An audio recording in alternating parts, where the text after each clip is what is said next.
வரிசையா பாருங்க, நம்ம இந்த 2025 வருடத்துக்கான பலன்கள் தாங்க பார்த்துட்டு இருக்கோம். அந்த வரிசையில் இப்போ என்ன ராசியை பற்றி பார்க்க போகிறோம் அப்படின்னு கேட்டிங்கன்னா, சிம்ம ராசி அன்பர்கள் உங்களை பற்றி தான் பார்க்க போகிறோம். பொதுவாகவே சிம்மத்தை பற்றி சொல்லணும் அப்படின்னா, சூரியன் ஆதிக்கம் பெற்ற பர்சனாலிட்டி. ஜென்ரலாக வந்து பாருங்கள், சிம்மம் அப்படின்னாலே பர்ஃபெக்ஷனிஸ்ட் அப்படின்னு தான் சொல்லணும். சிம்மம், துலா இதெல்லாம் வந்து பார்த்திங்கன்னா எக்ஸ்ட்ராடினரி ஒரு பர்ஃபெக்ஷனிஸ்ட். எந்த விஷயம் செஞ்சாலும் ரொம்ப பக்காவாக செய்வாங்க. அவங்க செய்கிற மாதிரி மற்றவங்களால செய்ய முடியாது. இவங்க ஒரு சாதா ஆஃபீஸில் ஒரு சாதா போஸ்ட்டில் இருக்காங்க அப்படின்னா கூட, அவங்களோட ஹையர் அஃபிஷியல்ஸ் ஒரு வேலை செஞ்சால் கூட அந்த வேலை, அந்த ஃபைலை பார்த்தா அதில் இருக்க குற்றத்தை இவங்க ஈஸியாக கண்டுபிடிப்பாங்க. அந்த மாதிரி மற்றவங்களோட சின்ன சின்ன குறைகள் கூட ரொம்ப தெளிவாக லென்ஸை வச்சு இவங்களுக்கு பார்க்கணுன்ற அவசியமே இல்லை. பார்க்கும்போதே அந்த குறைகள்லாம் லென்ஸ் வச்சு ஃபோக்கஸ் ஆகிற மாதிரியே உங்களுக்கு தெரியும். அப்படிப்பட்ட சிம்மராசி அன்பர்கள் நல்ல ஆளுமையான பர்சனாலிட்டிஸ். பெருசாக வாழ்க்கையில் நடிக்க தெரியாது. அதுதான் வந்து பார்த்திங்கன்னா ஒரு பெரிய மைனஸாகவும் அமையும் சிம்மத்துக்கு. ஃபேஸ் டு ஃபேஸ் டேரெக்டாக எதுவாக இருந்தாலும் டேரெக்டாக ஃபயர் பண்ணிவிடுவாங்க. இதெல்லாம் சிம்மத்தினோட மைனஸ். அப்படிப்பட்ட சிம்மராசி அன்பர்கள் உங்களுக்கு எப்படி இருக்குது பார்க்கலாங்க. பொதுவாக வந்து பார்த்திங்கன்னா 2025 சிம்மத்தை பொறுத்த வரைக்கும் சேலஞ்சிங் இயர், சவால்கள் நிறைந்த ஒரு வருடம் அப்படின்னு தான் சொல்லணும். கெட்டு போகிற வருடம் இல்லைங்க, முடங்கி இருக்க வருடம் இல்லை, சவால்கள். பொதுவாக வந்து பாருங்கள், லைஃப்பில் சேலஞ்சஸ் இல்லை அப்படின்னா லைஃபே நல்லா இருக்காது இல்லைங்களா. சக்கரை பொங்கலாக சாப்பிட்டு இருந்தால் திகட்டும் இல்லைங்களா. சக்கரை பொங்கல் சாப்பிட்ணும், இந்த சைடு புளி சாதம் சாப்பிட்ணும், இந்த சைடு பாவக்காய் குழம்பு சாப்பிட்ணும். இப்படியெல்லாம் சாப்பிட்டா தானே நம்மளுக்கு வந்து கொஞ்சம் நல்லா இருக்கும் வாய்க்கே. அதே மாதிரி தான் வாழ்க்கைக்கும். ஸோ பொதுவாக சிம்மத்துக்கு இட்ஸ் அ சேலஞ்சிங் இயர். ஆரம்பிக்கும் போதே உண்மையை சொல்லி ஆரம்பிச்சிடுறேன், ஓகேங்களா. ஜென்ரலாக வந்து பாருங்கள், லக்னத்திலே கேது. ஏன் சேலஞ்சிங் இயர்னு சொல்கிறேன் அப்படின்னு கேளுங்க. லக்னத்தில் கேது. பொதுவாக வந்து பாருங்கள், லக்னத்தில் கேது இருக்குது அப்படின் போது நம்மளுக்கு ஒரு வியர்டாக இருக்கும். பயம். ஃபஸ்ட்டு விஷயம் வந்து பார்த்திங்கன்னா நம்மளுக்கு ஒரு பயம். எது எடுத்தாலும் பயம். ஒரு விஷயம் நம்ம செய்கிறோம் அப்படின்னா அந்த விஷயத்தை செஞ்சு முடிச்சுடுவோம். செஞ்சு முடிச்சோடனே இந்த விஷயத்தை இப்படி நம்ம செஞ்சுட்டோமே, அப்படி செஞ்சுருக்கலாமோ, இப்படி செஞ்சுருக்கலாமோ, செய்யாமல் விட்டுருந்துருக்கலாமோ, இப்படி செஞ்சதுனால இந்த ஒரு ரிசல்ட் வந்திருக்கு, அப்படி செஞ்சுருந்தா வேறு மாதிரி வந்திருக்குமே, இன்னும் பெட்டராக வந்திருக்குமே. மூணாவது ஒரு பிளான், அதாவது plan A B C D E F வரைக்கும் போகும். பிளான் B பிரகாரம் செஞ்சிருந்தால் இன்னும் கொஞ்சம் பாசிட்டிவாக இருந்திருக்குமே, பிளான் G பிரகாரம் செஞ்சிருந்தால் இன்னும் கொஞ்சம் பாசிட்டிவாக இருக்குமே, இப்படின்னு ஒரு விஷயத்த ஒரு 7-8 பிளானில் வந்து போடுவாங்க. அந்த 7-8 பிளான்லையும் யோசிப்பாங்க.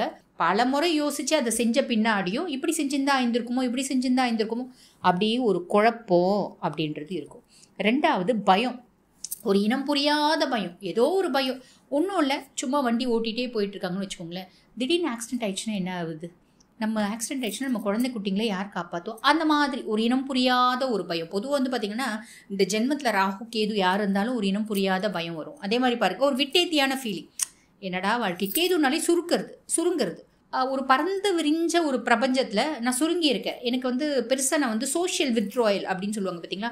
4 பேர் கூட நான் பழக மாட்டேன். நான் நல்ல ஃப்ரெண்ட்லியாக பேசி இந்த பர்சனாலிட்டி தான். இப்போ யார் கூடயும் பெருசாக எனக்கு பேச பிடிக்கல, யார் கூடயும் மிங்கிள் ஆக பிடிக்கல. நான் வந்து 10 பேர் இருக்க இடத்துல போய் பேசணும், சிரிக்கணும், அந்த சவுண்டே எனக்கு பிடிக்க மாட்டேங்குது அப்படின்னு இவங்களே சோஷியல் வித்ட்ராயல், இவங்களே தனிமையை விரும்புவாங்க. புரியுதுங்களா. இதெல்லாம் வந்து பார்த்திங்கன்னா இந்த ஜென்ம கேது கொடுப்பாரு. இது வந்து ஒரு டிஃப்ரெண்ட்டாக இருக்கும், ஒரு வியர்டாக இருக்கும் நம்மளுக்கு இல்லைங்களா. ஸோ சிம்மம் அப்படிப்பட்ட பர்சனாலிட்டி இல்லை, உங்களுக்கு இது வியர்டாக இருக்கும். இது ராகு கேது பயிற்சியில் சொல்கிறேன். அதே மாதிரி பாருங்கள், மே 14 வருது, மே 18 ராகு கேது பயிற்சி, மே 14 குரு பயிற்சி எங்கே வராரு அதையும் சொல்கிறேன். நெக்ஸ்ட் வந்து பாருங்கள், 7ஆம் பாவம் கும்பத்தில் வந்து ராகு. 7ஆம் பாவத்தில் ராகு இருக்கிறாரு அப்படின் போது என்ன ஆகும் அப்படின்னு கேட்டிங்கன்னா, ஹஸ்பண்ட் ஒய்ஃப்குள்ளே, நீங்கள் சிம்மராசி ஜென்னாக இருக்கீங்க, உங்கள் ஒய்ஃப் கிட்ட வந்து பார்த்திங்கன்னா நிறைய ஒரு என்ன சொல்கிறது, இவ்வளோ நாள் வரைக்கும் நீங்கள் தெய்வமாக தெரிஞ்சிருப்பீங்க. இப்போ இந்த வருஷம் என்னவோ உங்கள் ஒய்ஃப் வந்து உங்ககிட்ட நிறைய குத்தத்தை கண்டுபிடிப்பாங்க, நிறைய குறை கண்டுபிடிப்பாங்க. நீங்கள் சும்மா ஃபோனை வந்து ஒரு நம்பர் லாக் போட்டு வச்சுருந்தீங்க, என்ன புதுசாக நம்பர் லாக் போடுறீங்க, எனக்கு தெரியாமல் என்ன பண்ணுறீங்க, ஏதோ பண்ணுறீங்க நீங்கள், அதனால தான் போடுறீங்க அப்படின்ற மாதிரி ஒரு பஞ்சாயத்து வரும். நீங்கள் வந்து லேடியாக இருக்கீங்க, உங்கள் ஹஸ்பண்ட் வந்து, நீங்கள் லேடி சிம்மராசி, உங்கள் ஹஸ்பண்ட் வந்து திடீர்னு உங்களோட கேரக்டரில் வந்து நிறைய யோசிப்பார். அதாவது எந்த ஆங்கிளில் சண்டை வரும்னே தெரியாதுங்க. பிள்ளை வந்து சொல் பேச்சு கேட்கல, நீ என்னத்தை வளர்த்த அப்படின்னு உங்கள் ஹஸ்பண்ட் உங்களை திட்டுவார். பிள்ளை வந்து சாப்பிடலன்னா நீ என்னத்தை பண்ணுற, புள்ள சாப்பிடக்கூட சாப்பிடாம நீ என்னத்தை பிள்ளைய வளர்க்குற, நீ எல்லாம் இப்படி பண்ணியானே எப்படி அப்படின்ற மாதிரி, நின்னா தப்பு, நடந்தா தப்பு, உட்கார்ந்தா தப்பு, இந்த ஆவாத மருமக கைப்பட்டாலும் குத்தம், கால்பட்டாலும் குத்தம் அப்படின்ற மாதிரி உங்களுக்கும் உங்கள் ஹஸ்பண்டுக்கும் உங்களுக்கும் உங்கள் ஒய்ஃப்க்கும் ரிலேஷன்ஷிப் வருங்க. இது வந்து பார்த்திங்கன்னா ராகு வந்து 7th house. ஸோ இதை வந்து நம்ம எப்படி ஓவர் கம் பண்ணணும் அப்படின்னா, டிரான்ஸ்பரன்சி. எந்த ஒரு விஷயம் செய்யறதுனாலும் உட்காந்து ஃபேஸ் டு ஃபேஸ் பேசி இந்த மாதிரி செய்யலான்னு இருக்கேன், நீ என்னம்மா சொல்கிற, நீ சொல்கிறத நான் செஞ்சிடுறேம்மா, அதில் நல்லது வந்தாலும் நீயே பொறுப்பு, கெட்டது வந்தாலும் நீயே பொறுப்பு. ஏங்க நீங்கள் சொல்கிறத நான் செஞ்சிடுறேங்க, அதில் எது வந்தாலும் நீங்களே அதுக்கு பொறுப்பாக ஏற்றுக்கோங்க, நான் இதில் தலையிடலைங்க அப்படின்ற மாதிரி இந்த தாமரை இலையில தண்ணி மாதிரி நீங்கள் டீல் பண்ணீங்க அப்படின்னா ஓவர் கம் பண்ணிடலாம். ஓகேங்களா? கேது 7ஆம் பாவத்தில் இருக்கிறது. அதுக்கடுத்து குரு பயிற்சி, அதான் மே மாதம் 14ஆம் தேதி குரு வந்து பயிற்சியாக வர்றாரு. குரு பகவான் வந்து பார்த்தீங்கன்னா லாபஸ்தானத்தில் போகிறார். 11th பிளேஸில் குரு போகிறாரு. ஸோ இது வந்து பார்த்தீங்கன்னா ஒரு பெரிய ஒரு ஓகே, மீதி எல்லாத்த வச்சு பார்க்கும்போது ஓகே, லாபஸ்தானத்தில் குரு அப்படிங்கும்போது ஓகே அப்படின்னு தான் சொல்லலாம். சரிங்களா? அது வசதி வாய்ப்பு லாபம், தொழில் செய்கிற தொழிலில் ஒரு மேன்மை லாபம் அதெல்லாம் கிடச்சிடும். பட் வந்து பாருங்கள் சனி ஏன் இப்போ குரு லாபத்தில் போகிறது கூட நான் பெருசாக சொல்லலை அப்படின்னா சனி பகவான். காரணம் என்ன அப்படின்னா சனி பகவான் எங்கே போகிறாரு? மார்ச் 21 கும்பத்துலேருந்து மீனத்துக்கு சனி பகவான் பயிற்சி ஆகிறாரு. அந்த மார்ச் 29 பயிற்சி ஆகக்கூடிய சனி உங்களுக்கு என்ன சனியாக வராரு அப்படின்னு கேட்டிங்கன்னா அஷ்டம சனியாக வராரு. Guru okay favour place, Rahu Ketu இடம் அதை எக்ஸ்பிளைன் பண்ணிட்டேன். இந்த அஷ்டம சனியினால் என்ன ஆகும் அப்படின்னா நிறைய காம்ப்ளிகேஷன்ஸ் வரும். செய்கிற இடத்துல லாபத்தில் குரு இருந்தாலும் செய்கிற இடத்துல வந்து பார்த்திங்கன்னா நிறைய பிரச்சனைகள். வேலை செய்கிற இடத்துல, தொழில் செய்கிற இடத்துல பிரச்சனை, குடும்பத்தில் பிரச்சனை, அக்கம் பக்கத்து வீட்டாரோட பிரச்சனை, நம்ம அப்பா அம்மாவோட பிரச்சனை, மாமனார் மாமியாரோட பிரச்சனை, பிள்ளைங்களோட பிரச்சனை, இப்படி எங்கே போனாலும் பிரச்சனையாக இருக்குங்களேங்க அப்படின்ற மாதிரி நம்மளுக்கு தோணும். கவலைப்பட வேண்டாம், அதை ஓவர் கம் பண்ணலாம். அதுக்குன்னு எத்தனையோ பரிகாரம் இருக்குது. பட் இருந்தாலும் சொல்கிறேன். அதே மாதிரி பாருங்கள், பார்ட்னர்ஷிப் கன்சர்னில் நீங்கள் வச்சுட்டு இருக்கீங்க, ஒரு பார்ட்னர்ஷிப் கன்சர்ன் நீங்கள் தொழில் நடத்துகிறீங்க அப்படின்னா பார்ட்னர்ஸ் கிட்ட மனஸ்தாபம் வர்றதுக்கு நிறைய வாய்ப்பு உண்டுங்க. 99%. ஏன்னா 7ஆம் பாவம் ராகுவும் போகிறாரு, அஷ்டமத்து சனியும், 2 பேரும் என்ன பண்ணுவாங்க அப்படின்னு கேட்டிங்கன்னா ஒரு பஞ்சாயத்து ஏற்படுத்தி அந்த தொழில் அப்படியே முடக்க பார்ப்பாங்க. அந்த பஞ்சாயத்து ஏற்படாமல் இருக்கணும், தொழில் முடங்காமல் இருக்கணும்னா ஒய்ஃப் கிட்ட நீங்கள் என்ன பண்ணீங்க, ஹஸ்பண்ட் கிட்ட நீங்கள் என்னென்ன மெயின்டைன் பண்ணுறீங்க அதே விஷயம் பார்ட்னர்கிட்டையும் மெயின்டைன் பண்ணிக்கோங்க. தொழிலில் முடிஞ்ச வரைக்கும் ஹானஸ்ட்டாக, சின்சியராக, டெடிக்கேட்டடாக இருங்க.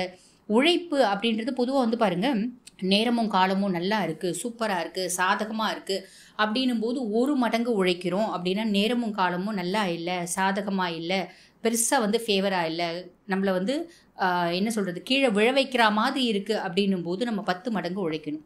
10 மடங்கு உழைச்சா நம்மளோட கம்ஃபர்ட் ஜோன் அப்படின்றது குறையவே குறையாது. ஞாபகம் வச்சுக்கோங்க. சரிங்களா?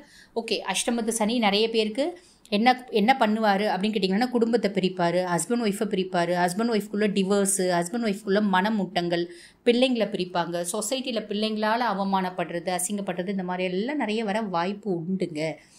கொஞ்சமான நல்ல வார்த்தையாக பேசுங்களேங்க அப்படின்னு நீங்கள் கேட்குறது புரியுது. நாங்கள் சும்மாவே சூப்பராக இருக்குது அப்படின்னு சொல்லி உங்களை நாங்கள் ஏமாற்ற விருப்பப்படல. இந்த விஷயம்லாம் உண்மை எதுக்கு சொல்கிறோம் அப்படின்னா நீங்கள் எச்சரிக்கையாக இருக்கணும் அப்படின்றதுக்காக சொல்கிறோம். இதுக்கும் மேலே உங்கள் ஜாதகத்தில் தசா புத்தி சூப்பராக இருக்குது அப்படின்னா இதெல்லாம் நடக்காமல் 100% நடக்காமல் ஒரு 20% நடக்கிறதுக்கு தாங்க வாய்ப்பு உண்டு. கவலைப்பட வேண்டாம். சரி, இந்த சனி பகவானோட பார்வை பாருங்கள் 2ஆம் பாவம் குடும்பத்தில். நான் ஆல்ரெடி சொல்லிட்டேன், குடும்பத்தை திருப்பி சொல்ல வேண்டாம். சனி பகவானோட பார்வை 5ஆம் பாவம் அந்த தன குடும்ப வாக்குஸ்தானம் அப்படின் போது நிறைய உழைக்கணும். அது குடும்பத்தில் ப்ராப்ளம்ஸ். 5ஆம் பாவம் பூர்வ புண்ணியஸ்தானம், புத்திரஸ்தானம். பூர்வ புண்ணியத்தில் நம்ம என்னென்னலாம் கெட்டது செஞ்சோம் அதுக்கான பலன்லாம் வந்துடும். இதே மாதிரி இவ்வளோ நாள் வரைக்கும், இப்போ எனக்கு வயசு 35 ஆகுதுங்க, ஒரு 34 வயசு வரைக்கும் நான் என்னென்னலாம் தப்பு செஞ்சேன் அதுக்கான பிரதிபலனும் வந்துடும். புரியுதுங்களா? அதனால தான் எப்பயுமே சொல்லுவாங்க, மேக்ஸிமம் முடிஞ்சால் மற்றவங்களுக்கு ஹெல்ப் பண்ணுங்க, இல்லைனா மற்றவங்களை கெடுக்காதீங்க. நம்ம கண்டுக்காமல் நம்ம உண்டு நம்ம வேலை உண்டுன்னு வாழ்ந்தாலே உத்தமமான வாழ்க்கை கலியுகத்தை பொறுத்த வரைக்கும் அப்படிம்பாங்க. சரி, ஓகே. அந்த பூர்வ புண்ணியஸ்தானம் புத்திரஸ்தானத்தை பார்க்கறதுனால பசங்க ரீதியாக ப்ராப்ளம் சொல்லிட்டு, அதே மாதிரி பாருங்கள் நம்ம செஞ்சதுனோட பிரதிபலிப்பு. உப்பு சாப்பிட்டு இருந்தீங்கன்னா தண்ணி குடிக்கக்கூடிய காலகட்டம் இது. உப்புலாம் நாங்கள் ஒன்றும் சாப்பிடல அப்படின்னா பிரச்சனை இல்லை. சரிங்களா? அதுக்கடுத்து 10ஆம் பாவம் தொழிலையும் நான் ஆல்ரெடி சொல்லிட்டேன் என்னென்ன மாதிரி காம்ப்ளிகேஷன் வரும். சனியினோட பார்வை இருக்கிறதுனால இந்த மாதிரி காம்ப்ளிகேஷன்ஸ் எல்லாம் வரும் அப்படின்னு சொல்லணும். பொதுவாக பாருங்கள், இந்த 7, 8 இங்கெல்லாம் ஷேடட் பிளானட்ஸ் வருது அப்படின்னா நீயா நானா, நீ இந்த ஒரு ஏதோ சொல்லுவாங்களே, இந்த டிபேட்டில் நீ ஜெயிக்கிறியா நான் ஜெயிக்கிறியா, நான் ஜெயிக்கிறேன்னா அந்த மாதிரி ஒரு நேரம். இந்த ராகு 7ல் சனி 8ல் இதெல்லாம் பார்த்திங்கன்னா அவங்க ஜெயிக்கிறாங்களா நம்ம ஜெயிக்கிறாங்களா. நம்ம ஜெயிக்கணும் அப்படின்னா நான் சொன்ன ஒரு சில விஷயங்களை ஃபாலோ பண்ணுங்கள். ஒன்றும் இல்லைங்க, ஹானஸ்ட்டாக இருங்க, தொழிலில் நிறைய உழைங்க, பார்ட்னர்ஷிப்புக்குள்ளே டிரான்ஸ்பரன்சின்னு வச்சுக்கோங்க, குடும்பத்தில் டிரான்ஸ்பரன்சின்னு வச்சுக்கோங்க.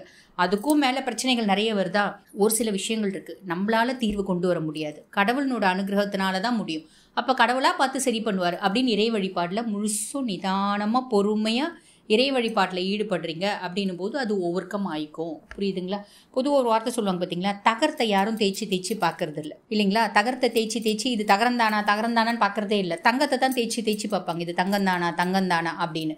அந்த மாதிரி சிம்மம் நம்ம தங்கம், நம்ம தங்கத்தை வந்து தேய்ச்சி நம்மளை வந்து பார்க்குறாங்க, நம்ம தங்கம் தான் அப்படின்றத காமிக்கணும் அப்படின்ற ஒரு மைண்ட் செட்டோடு நீங்கள் இருங்க. ஸோ எதையுமே வந்து பார்த்திங்கன்னா இந்த காதில் வாங்கி இந்த காதில் விடுறது அப்படின்றது கூட வேண்டாம். இந்த காதலையே வாங்காதீங்க. அமைதியாக நிதானமாக ஒரு ஆற்றலோட, இறை உணர்வோட, இறை பக்தியோட செயல்பட்டீங்க அப்படின்னா இது ஜஸ்ட் அ சேலஞ்சிங் டைமாக முடிஞ்சிடுமே தவிர பெரிய பிரச்சனை அப்படின்றது வராது. அதுக்கும் மேலே வந்து பாருங்கள், பொதுவாகவே நாங்கள் வந்து பார்த்திங்கன்னா பரிகாரம் அப்படின்றது சொல்ல தான் செய்வோம். அந்த விதத்தில் வந்து பார்த்திங்கன்னா உங்களுக்கு இந்த சிம்ம ராசி அன்பர்கள் உங்களுக்கு என்ன பரிகாரம் ஒரு உத்தமமான பலனை கொடுக்கும். முக்கியமாக சனியை பசிஃபை பண்ணுறதுக்கு, ராகு கேதுலாம் கூட இந்த விஷயம்லாம் பண்ணால் அமைதி ஆகிடுவாங்க. சனி பகவானை பசிஃபை பண்ணுறதுக்கு, நீதிமான் இல்லையாவன், நீதி கிரகம், நியாயமானவன், தர்மமானவன், எக்காரணத்தை கொண்ட தர்மத்துலேருந்து ஒரு இழை கூட பெசற மாட்டான். அப்படிப்பட்டவனை பசிஃபை பண்ணுறதுக்கு என்ன பண்ணணும் அப்படின்னு கேட்டிங்கன்னா, தசரத மகாராஜா எழுதின நீல் சனி ஸ்தோத்திரம் அப்படின்னு ஒன்று இருக்குங்க, அதை பாராயணம் பண்ணுங்க. அதுக்கப்புறம் வந்து பாருங்க, உலகத்திலேயே இந்த அஷ்டம சனிக்குன்னு ஒரே ஒரு பரிகார ஸ்தலம் தான் இருக்குது. அது வந்து பார்த்திங்கன்னா அறந்தாங்கி பக்கத்தில் இருக்க எட்டிய தலையில் இருக்க அகஸ்தீஸ்வரர் கோயில். அந்த அகஸ்தீஸ்வரர் கோயிலில் போயிட்டு அகஸ்தீஸ்வரரை ஒரு முறையான வழிபாடு பண்ணிட்டு வாங்க, உத்தமமான பலனை கொடுக்கும். வாழ்த்துக்கள்.